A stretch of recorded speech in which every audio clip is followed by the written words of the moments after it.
At Numbers 12 today. Please turn there. Oh, I am echoing. Echo.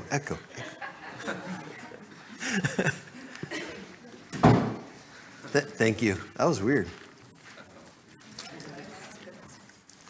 Okay.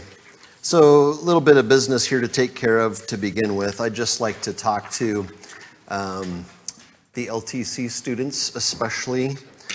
So February 1st is our deadline to register. So I need to have your yay or nay that you're going or not, by that time. Costs $35. That's it. That's for your registration. Otherwise, the church pays for your hotel accommodations and such. You do need to take money. We don't have food taken care of there. We eat out for every meal. So if you're living in remote areas like Midvale and Cambridge and Council and stuff every meal and it's not the same place. That's so exciting. Anyway, so that'll be taking place. But a lot of times people anonymously give some money to help us with that too. So it's a fun time, but that's in Richland, Washington in the middle of April. But I need you to say yes or no. I need your t-shirt size and your grade. And then I want you guys to look through the manual for this year. You can see it online, or I can talk with you about it. And look at all of the different kinds of things that you can participate in, whether it's giving a speech, or it's song leading, or it's PowerPoint, or it's, what do they call that, like a radio minute. There's that kind of thing. There's drama, there's short video stuff, website design, all different kinds of things that you can work on. So I'd just like to encourage you guys to participate in it and to look through and sign up and challenge yourself, especially you older kids. This be the last time some of you will be able to go as a student. This would be the year to do more things than to just go back and I'll just do one thing or whatever, challenge yourself a little bit. And that would be very good. So February 1st is the deadline. So I need to put together our for sure roster. Probably next Sunday would be good. Okay. So that's that. Do you guys that might be attending have any questions for me, or those that don't know anything about what I'm saying have questions for me? Okay, and what we're doing on Sunday morning, this is just one part of LTC, the Bible Bowl section on the life of Moses. Otherwise, the whole rest of that weekend, that conference is different students showcasing the things that they have worked on, Christian art, t-shirt design, whatever, It's basically, it's a program designed to offer opportunities for every teen and the things that they might be able to do, the gifts and abilities that God gave them, to use that to build up the church and to use their leadership skills in that way. So, all right, well, let's go through our Numbers 12 questions. We'll get that out of the way here first.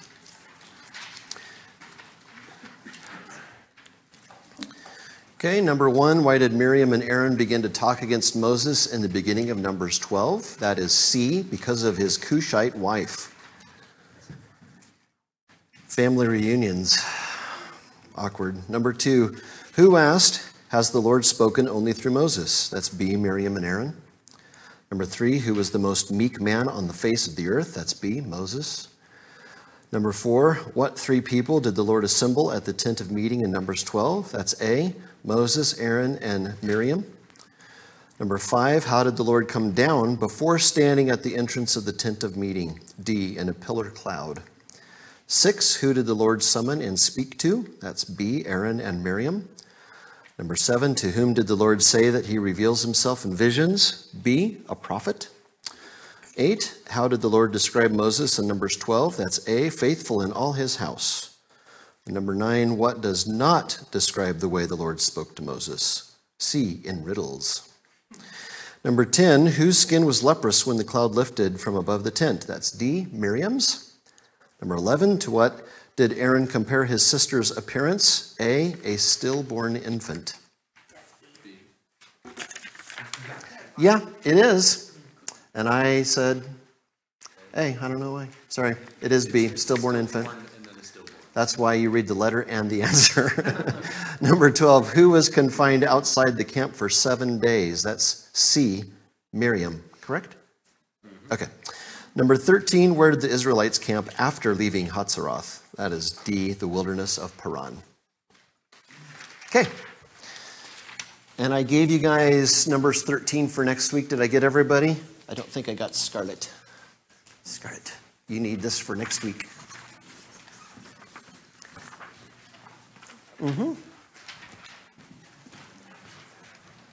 Okay. So, just want to recap a little bit from chapter 11 before we move into 12 here today. Remember, Israel is on a journey here. Who is leading Israel, and how does that work?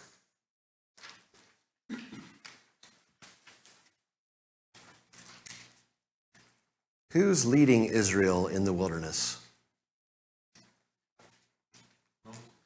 Okay.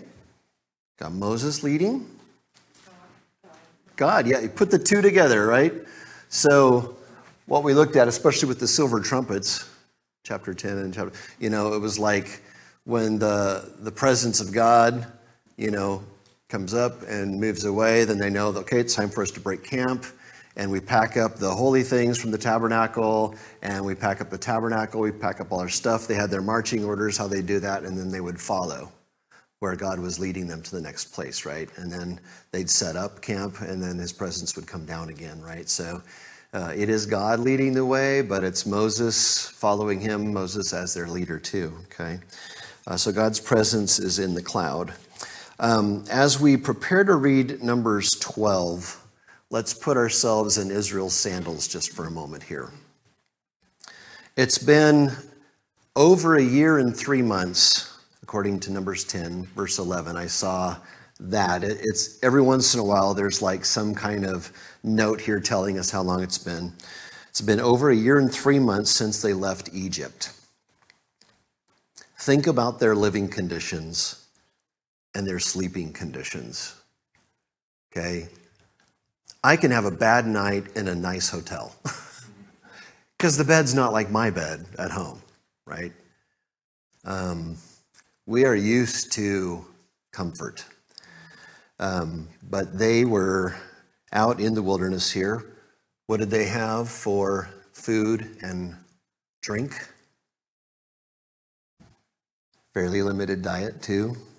That's why, they gave specifics about, when we were back there, pots full of meat and fish, and there were the leeks and onions and on. They were talking about all this stuff. We don't have any of that, right? So their food and water. 2 million people possibly in the wilderness. We see the number 600,000 men besides women and children, right? Out in the wilderness. I know, okay, so this afternoon at about 3 o'clock, I'm going to start working to get my family of 7 people into our Yukon to get to Weiser. And it's like a constant cracking of the whip, Okay, is any child ready? Any of you? Okay, I'll put you in there, okay? Shut the door, okay? Stay in there, okay? Next, that's just 7 for a half-hour drive in a Yukon, that's got heat and air conditioning and everything else, About 2 million people in the wilderness trying to, that phrase, herding cats, I'm sure Moses, maybe he was the one that came up with that, I don't know. Herding Egyptian cats, Okay, so anyway, can you imagine that? Never getting away from troubles. When you're struggling with something, when you're upset about something, upset at someone, what do you tend to do? You want to kind of pull away, find a quiet spot by. That's not happening where they are, all camped together there, You're not having any private space or any comfort, okay? That's Israel's place for over a year and 3 months now. So, how do you think their emotional status may be? How about their stress level? How do you think they might be doing? I've had it up to here. Okay? You could just kind of imagine, right? I think that kind of comes into our discussion a little bit here today. Trent, could you advance to the next slide? Okay. So here on the screen in front of you here, you can see on the left side that kind of lighter colored red. That was their journey from when they were in bondage to Egypt down to Mount Sinai down at the bottom. You can see that triangle there. And there are, not all archaeologists are totally together on this. There are different possible sites for Mount Sinai, but that's the traditional site there that you see on the map. Okay, and now where we're going, you can see the references off to the right there. Numbers 11:35 tells about them coming into the region of Hatzerath there. And then up to Numbers 12:16, you can see they come along and they're dwelling in the wilderness of Paran. Okay, so that's been their journey now for over a year and a half-ish or so by the time they're coming up into Paran. Okay, and it's good for us to see it every once in a while and to be reminded, you know, that happened in a real place. This isn't just fairy tale land, okay? It's not Bible lands. This is a real place, okay? Real people struggling with other people, okay? So in Numbers 12 here, let's just talk for a moment about authorship. So who wrote, I'm going to say the Pentateuch now. That is the big word for the first 5 books of the Bible: Genesis, Exodus, Leviticus, Numbers, Deuteronomy. The Pentateuch, or the Torah, the law. Who wrote those books? Moses. Okay, so yeah, tradition says Moses, right? And that makes sense. But there is kind of some strange stuff to think about here. Chapter 12, verse 3. Now the man Moses was very meek, more than all people who were on the face of the earth. That'd be kind of odd if I were to write up a resume, I'm not exploring another ministry job, but if I was, and I put on my resume, the most humble guy in the world. I don't know that would be believable. They'd like, so this one part you put here, what's that about? Okay, so that's one small thing here that makes you kind of wonder, that's weird, Larry.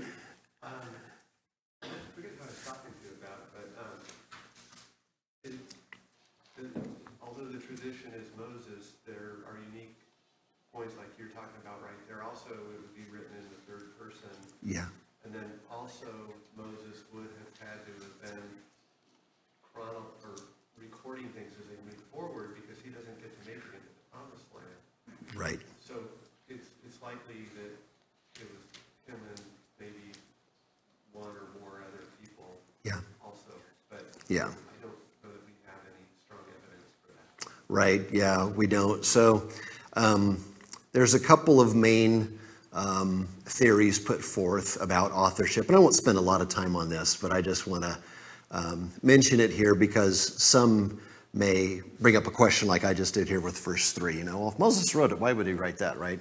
So there's another thing called the source hypothesis, and they will say, source hypothesis people will say it's written at least by 4 different sources, and they will call it the JEDP theory. So J for Yahwist, E for Elohist, D for Deuteronomist, and P for priestly. And when you look through, like in Genesis, sometimes he's known as the Lord, sometimes he's known as God. Why these 2 different names? Well, they say different sources, okay? A Yahwist would tend to call him this, an Elohist would tend to call him that. Sometimes it seems to be redundant, and it's like, well, if it came from different sources, they put it all together here so that we're not missing anything. The Deuteronomist was the guy that put in other parts here, and then the priestly part put in the priest stuff, right? What we're supposed to wear, how we're supposed to put things together, acted as sort of like the editor-in-chief, okay? So what I'm doing here is I just want you to see, those are a couple of the conversations that go on when people look at the Bible critically, and we'll say, well, Moses wrote it, and they'll say, well, that doesn't make much sense, was he there at creation? That kind of stuff, right? So if God can work through one person, inspiring one, he can work through more than one person, right? And it still be seen as Moses as that author too. So that's just one thing to think about here. And again, this isn't a problem for us or our faith. God has written the Bible through at least 40 different authors throughout a long period of time in 3 different languages in different places, right? He can do that with this as well. So just something to consider there and to know. Okay, Larry. Well, I think too, like, if you go to, I think it's Psalm 78, that's David writing about these same circumstances. Right. Not questioning them, actually giving some more detail. Yeah. And then Jesus references a lot of these events also, so there may be controversy over who wrote it, but not that it's inspired. Right. Yeah, absolutely. Yeah, probably the Exodus is referred to throughout the Bible more than any other event. You know, everything past here seems to be looking back at that as well. In the book of Revelation, there's a lot of references and language that makes us think about the Exodus as well, okay? Okay, so anyway, when we get to verse 3, it just might make you go, huh, oh, okay, well, maybe somebody else had a hand also in helping put this together here. All right, let's read Numbers 12. And I have to say, this is, in a weird way, I kind of take comfort reading this chapter when I think about troubles, disagreements in my immediate family or my extended family, you know, and I think, what's wrong with us? Oh, well, even Moses and his family had troubles, right? Okay, Numbers 12. Miriam and Aaron spoke against Moses because of the Cushite woman whom he married. For he had married a Cushite woman. Seems a little redundant, right? And they said, has the Lord indeed spoken only through Moses? Has he not spoken through us also? And the Lord heard it. Now the man Moses was very meek, more than all people who were on the face of the earth. And suddenly the Lord said to Moses and to Aaron and Miriam, come out you 3 to the tent of meeting. And the 3 of them came out. And the Lord came down in a pillar of cloud and stood at the entrance of the tent and called Aaron and Miriam, and they both came forward. And he said, hear my words. If there is a prophet among you, I, the Lord, make myself known to him in a vision. I speak with him in a dream. Not so with my servant Moses. He is faithful in all my house. With him I speak mouth to mouth, clearly, and not in riddles, and he beholds the form of the Lord. Why then were you not afraid to speak against my servant Moses? And the anger of the Lord was kindled against them, and he departed. When the cloud removed from over the tent, behold, Miriam was leprous, like snow. And Aaron turned toward Miriam, and behold, she was leprous. And Aaron said to Moses, O my Lord, do not punish us because we have done foolishly and have sinned. Let her not be as one dead, whose flesh is half eaten away when he comes out of his mother's womb. And Moses cried to the Lord, O God, please heal her, please. But the Lord said to Moses, if her father had but spit in her face, should she not be shamed 7 days? Let her be shut outside the camp 7 days, and after that she may be brought in again. So Miriam was shut outside the camp 7 days, and the people did not set out on the march till Miriam was brought in again. After that, the people set out from Hatzerath and camped in the wilderness of Paran. Okay, so we've got some conflict here between Miriam and Aaron and Moses. Just think about your own families. Think about your own children, your own siblings. Do you have conflict with your siblings even under good circumstances? Do your children or grandchildren have conflict with each other even under good circumstances? Okay. What's the problem here? Why are Miriam and Aaron upset? The underlying cause, jealousy. Okay. And jealousy, how so? Well, like you said, has the Lord indeed spoken only through Moses, not spoken through us also? Maybe jealousy of Moses' importance with God? Okay. Yeah. Or importance with the people? Yeah. Okay. If Moses is the deliverer, we're his brother and sister, you know? I mean, honor by association, right? I mean, we've done stuff too. Hey, Miriam sang with her ladies after the Red Sea, you know, important. She's got a published song, right? Okay, so yeah, shouldn't we be recognized too? Okay, so maybe jealousy. Anything else? Okay, yeah. Okay, and what's that about? What seems to be the issue?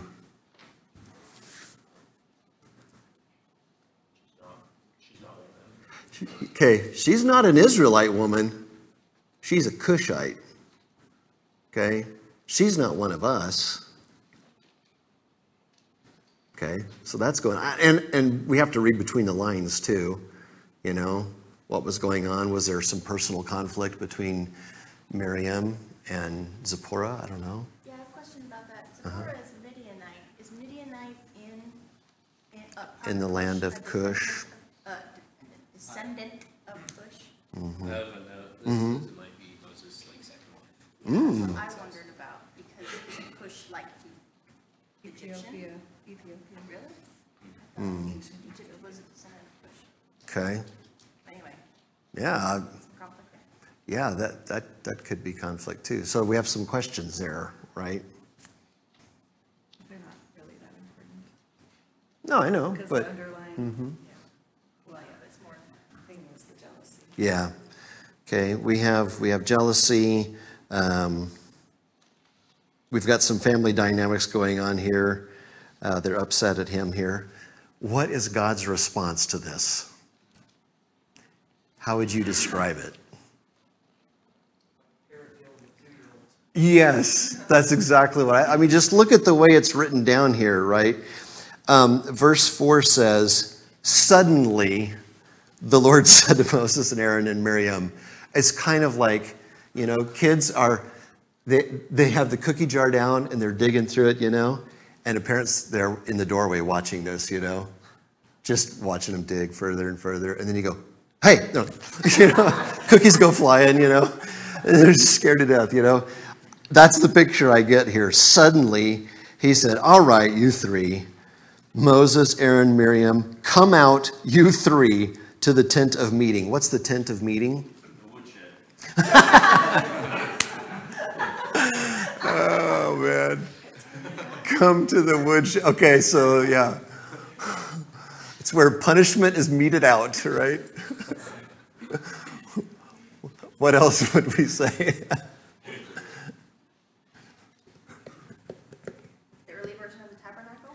Okay, the tent of meeting, that's God's dwelling place here with them, right? That's where he meets with them, right? That's when Mom and I say, hey, get in, would you come to our bedroom, please? It's happening this afternoon. You know, that's one of those deals. Hey, come out to the tent of meeting. Okay? And then it says, verse 5, the Lord came down in a pillar of cloud. I wish I could do this, so it would be intimidating. Came down in a pillar of cloud and stood at the entrance. Boom. You know, get over here. You know, I mean, that's definitely what I was seeing as well. Verse 2b seems like an obvious thing. The Lord heard it, right? He heard what they said. And he calls the three of them out here. It's definitely intimidating here. And what does God say to them?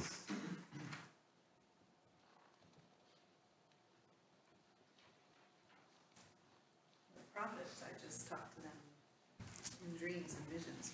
Okay. Moses. So you're talking against Moses here. And, you know, he could be identified as a prophet, right? And a great one. But it's a little bit different. My relationship with Moses, the way I interact with him is different than I do with just regular prophets, right? For them, I might, like, think back to Joseph, right? He can interpret a dream or something like that, you know, or God may give somebody a vision or a dream, you know, and communicate something, and then they have to interpret it or whatever. He said, not so with Moses. And it's kind of a strange thing. He says, I speak mouth to mouth with him. What could that mean? Because, I mean, I read that and I was kind of like, why not mouth to ear? I mean, Face to face. okay, face to face would be one way, right? Like intimate, like relational here, not through a dream or something like that. What else might you say about mouth to mouth? He listens to Moses as well. So He- it's not just one side. God talks to Moses. Okay, Moses talks to Moses also talks to God. Okay, good. And what were you saying, Faye? I was just gonna say, they were close, they weren't Yeah.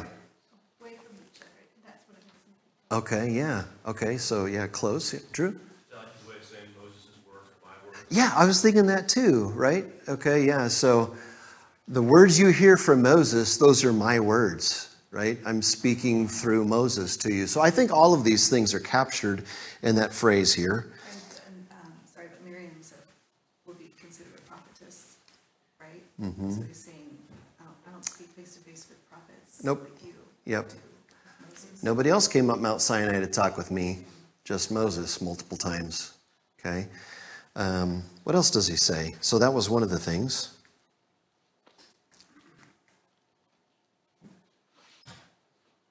He beholds the form of God, the Lord. Say that again. He beholds the form of the Lord. Okay, yeah. I mean, he sees me. We're like this. Okay. Okay, yeah. I also thought about, he says that I chose Moses, right? Moses was my pick. I didn't pick you. I picked Moses. Okay, so if you're speaking against him, who else are you speaking against? God, right? Okay. And then he says, why were you so bold to speak against him? Okay. If you are speaking against the one I chose, the one that I speak through, the one that I intimately know like this, you're speaking against me too. And it says God's anger was kindled against them. What do you think about that phrase, that God's anger was kindled against them? Because that seems, we talked a little bit about anger previously, like last week, right? Does that seem inappropriate for God or not? What do you think? I mean, it says that he does. What do you think about that? I believe that, it's a righteous anger because he hates injustice and hates Okay. wrong. And we as his people, everybody, we're created in his image. And so that means emotions. You Yeah. know, anger is our strongest emotion, Yeah. but it needs to be kept in check. And when we see an injustice done, that should stir up a righteous indignation or righteous anger within us.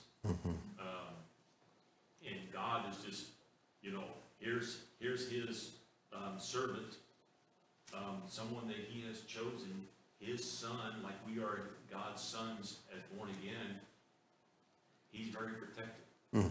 Yeah. And, just like our children, somebody speak against our children, hey, what's going on here, Yeah.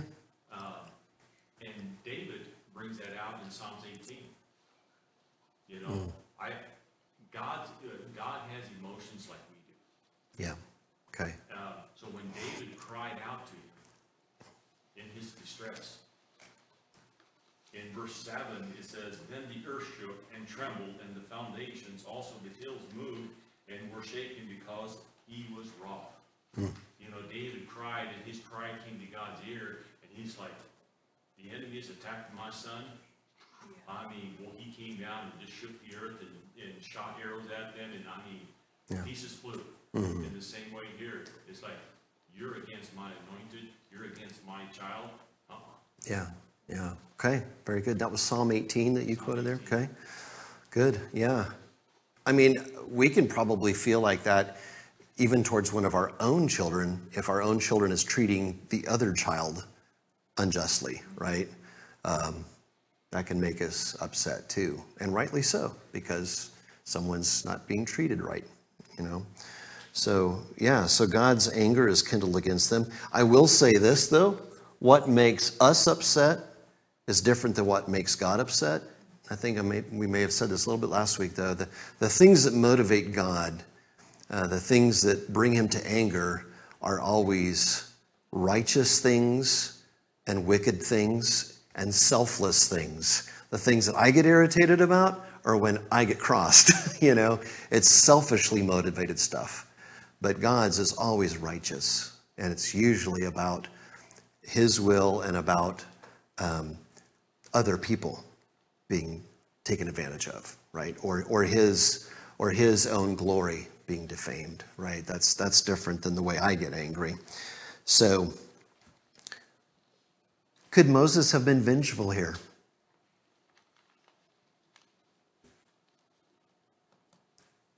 What do you think, Jax? Could Moses have been vengeful here toward Aaron and Miriam? Would he have right to? I mean, God was upset at them.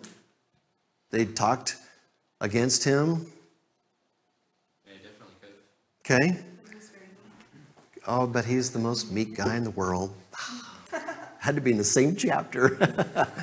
Yeah, I know that's maybe how we would have felt possibly here, but what does he do?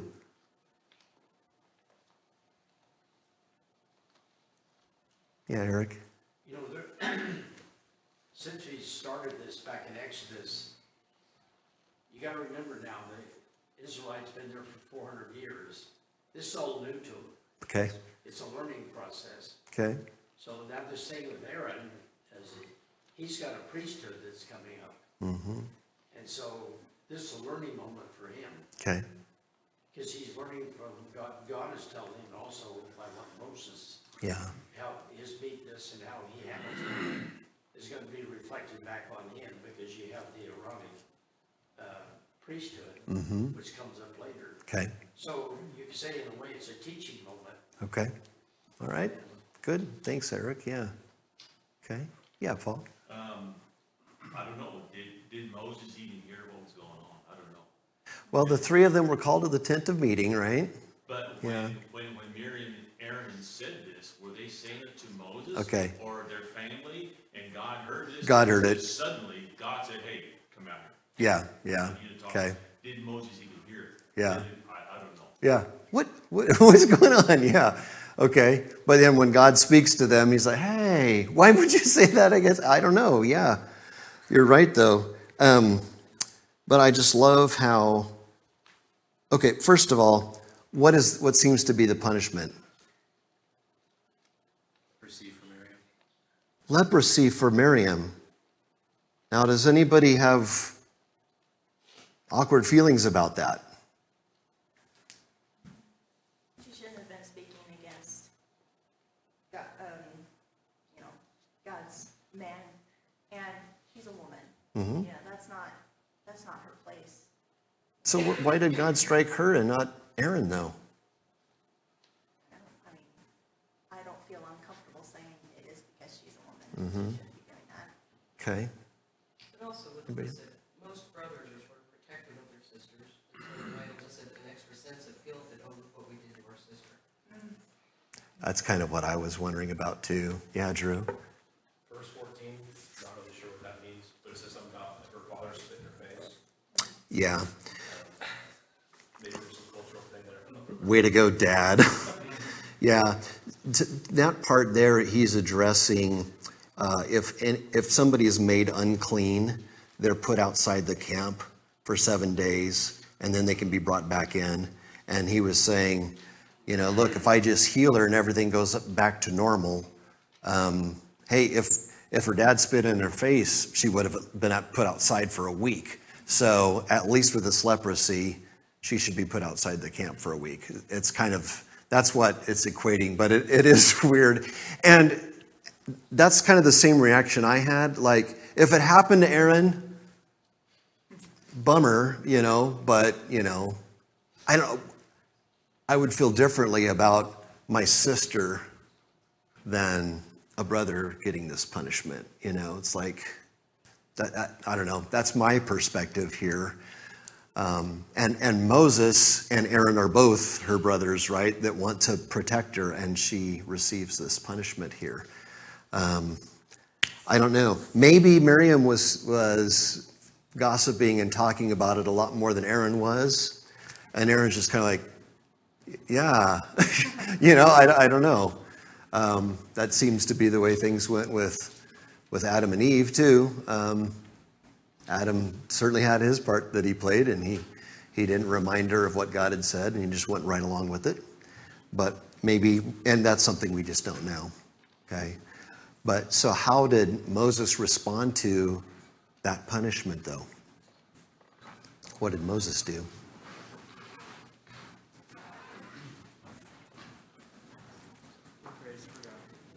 He prays for her. He intercedes for her, right? Where he could have been a big brother that's like, you said that stuff against me? You get what you deserve. No, he's like, oh, Lord, please, please heal her. He intercedes for her. You know, this is like one of those examples here of what Jesus says later on, to love our enemies and pray for those who persecute you, you know? So he intercedes for them in verse 13. I love that. And then Miriam is put outside the camp for 7 days. This is kind of like, let this be an example to you moment for all of Israel, right? Everyone in camp would have known about this. This is like a small town. It's 2 million people, yeah, but they're all clumped together here, and they would have known about what happened here. The word would have gotten around, you know. And so Miriam's put out for 7 days here. And this is a way for God to show all of Israel, no matter who you are, even if you're the sister of the leader that delivered us out of bondage here, you know, I have certain expectations about the way my people live. And nobody should disrespect my servant that I've chosen to lead you out, okay? Any other thoughts about this passage here today before we kind of come near the end of applying some of this for us? I'm glad you brought up that part, Drew, about the spitting in the face. It's a weird thing, but that's what it has to do with being unclean and put out. Well, it just seemed odd to me because I was talking directly about her and not addressing Aaron, which is, Yeah. you know, I don't. Yeah. That's cultural. Okay. Probably, I think he set an example, because anybody that had any problems later on Yeah. were not allowed in the tabernacle. Okay. Yeah, good. Okay. Okay. Well, here's kind of what I want to settle on here to close things off here. Conflict happens. You know, that I don't know who came up with it. You know, we're familiar with the phrase of when two or more are gathered together, you know, there am I in their midst. The Lord talks about that.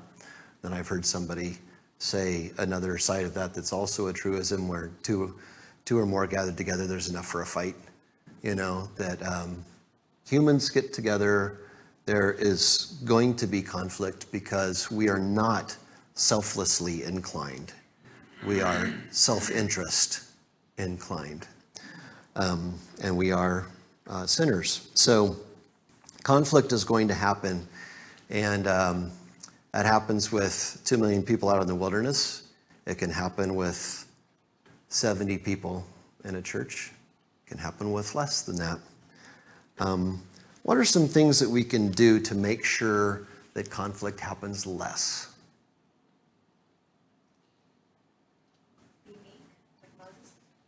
Be meek like Moses. Talk to me about meek. What does that mean? Well, I always associate it with not just being humble, but also being gentle. You know, being humble, being low to the ground for Okay. God, but also being gentle to his people. Okay. Being humble, being low to the ground, lifting other people up above, being gentle. Okay. That helps in any situation with people. Other thoughts?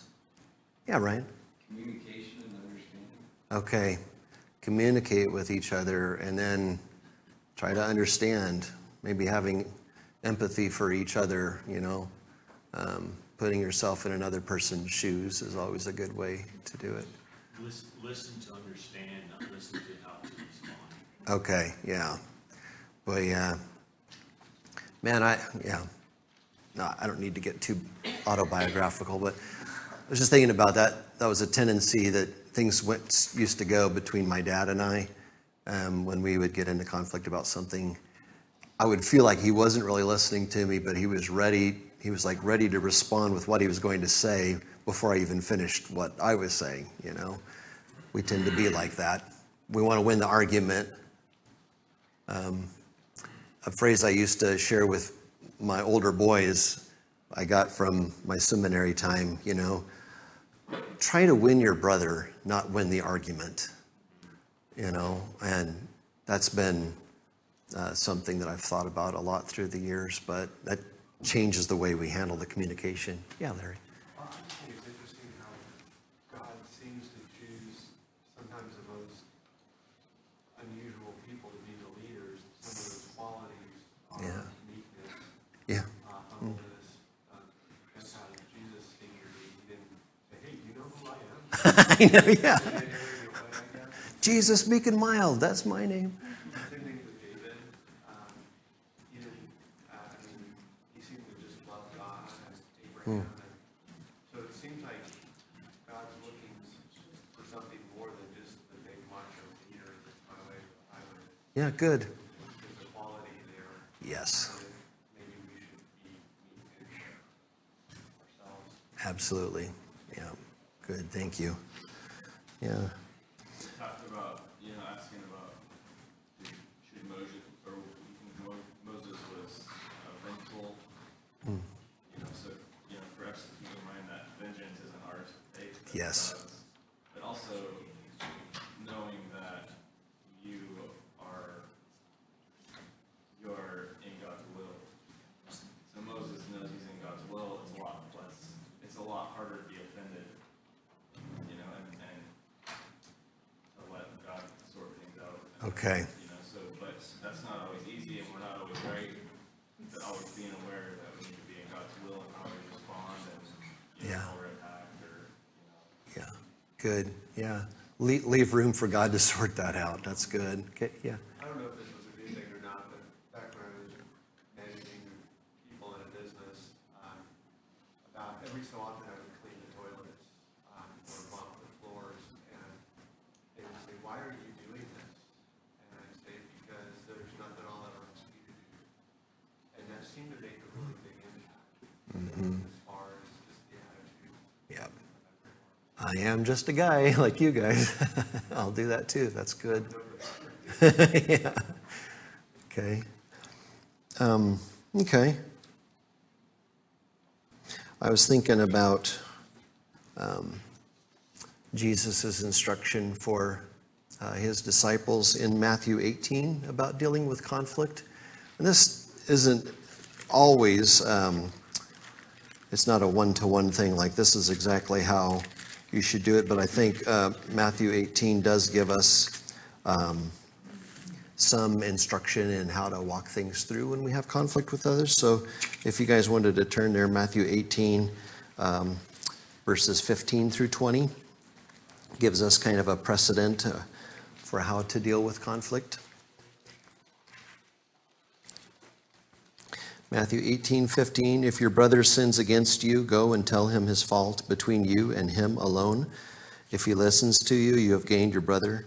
But if he does not listen, take one or two others along with you, that every charge may be established by the evidence of 2 or 3 witnesses. If he refuses to listen to them, tell it to the church. And if he refuses to listen even to the church, let him be to you as a Gentile and a tax collector. Truly I say to you, whatever you bind on earth shall be bound in heaven, and whatever you loose on earth shall be loosed in heaven. So there seems to be a precedent here, how you deal with conflict. What would be the idea and what Jesus communicated here? What do you think, Sophie?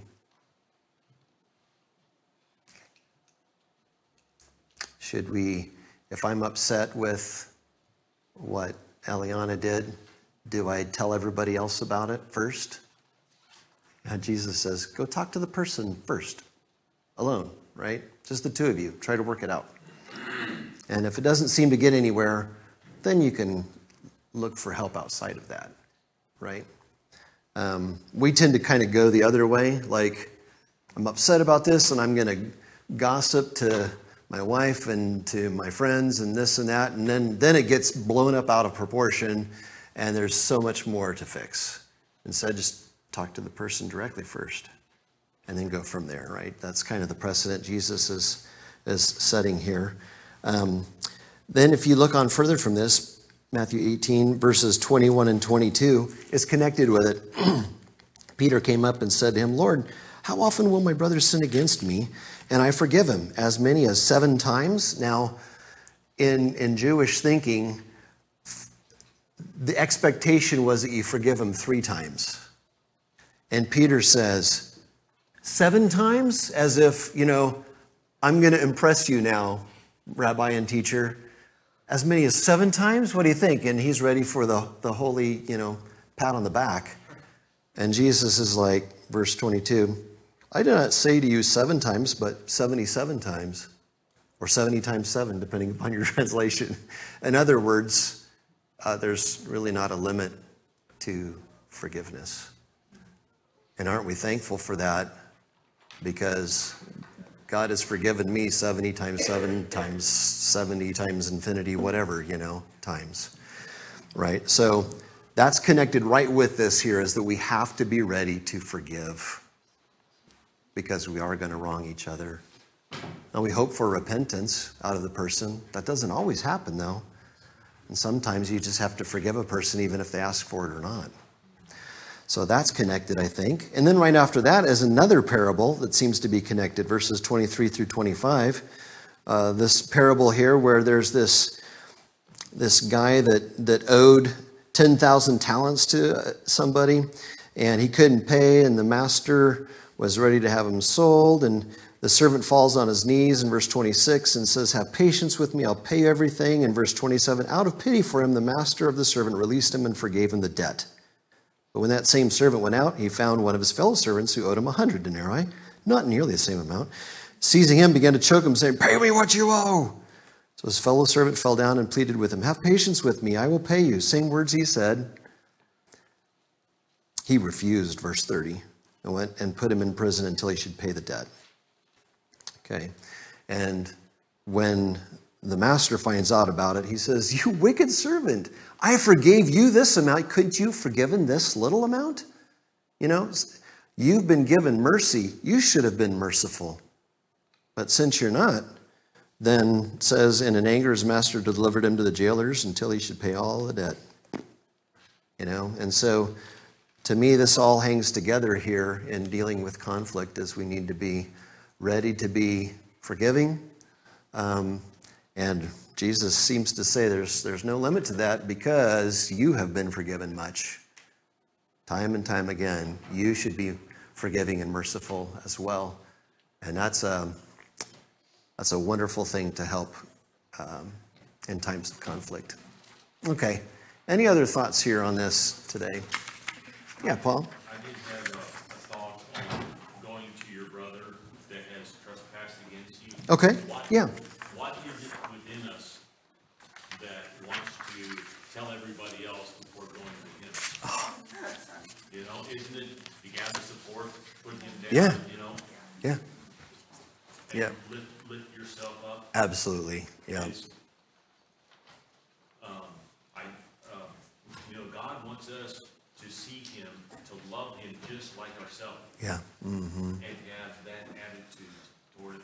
Just to sort of maybe not the same way I had experience with the first lot that I rented. Mm-hmm. I was advised from a couple different people, don't rent from that guy. You don't want to deal with him. I told my wife, said, everybody needs a chance to start it, Mm-hmm. Well, I rented from him. He's one of the nicest guys I ever rented. Good. But it was that warning was coming from someone else's perspective of it. Yeah. Mm-hmm. Yeah. And so it just really taught me, Yeah. give someone a chance. Yeah, good. All right, thank you, Paul. All right, well, we're out of time. Thank you, everybody, for participating this morning.